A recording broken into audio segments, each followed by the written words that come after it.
Благодарам, председателе. Колешке Славјанка Петровска, мислам дека ова е прв пат откако сме земја членка на НАТО, да вие ни се обраќате од тука како опозиција. И интересен феномен, но мислам дека сите забелешки кои што ги кажавте во однос на предлогот на програмата на владата, на кадровските предлози, сите коментари, мислам дека ќе ви беа многу поефективни ако ги користевте во време кога се бираа владите на вашата партија. Па еве да споменам некои од термините кои ги употребивте. Рековте помешани лончиња. Па вие, колешке Славјанка Петровска, помешавте лончиња кога во име на ЕУ ветувавте огромни капитални инвестиции во државава, од кои што после 7 години ваше владење, ние видовме дека 30 милиарди евра од буџетот се испразнети, а во име на ЕУ. Ако ова не се помешани лончиња, тогаш не знам што се.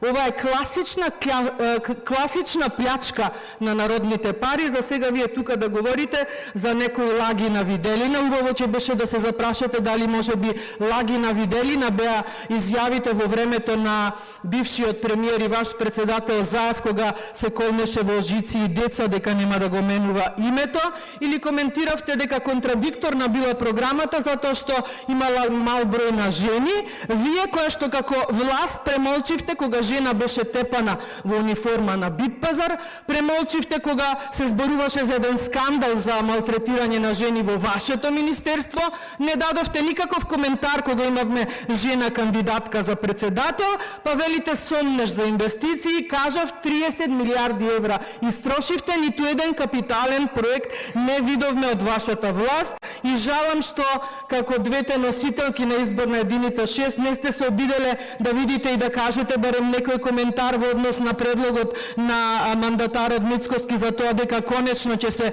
доизгради автопатот Тетово-Гостивар или во однос на изградбата на патиштата Желино-Лешок беше и Желино-Јагуновце се извинувам и Лешок-Шемшево.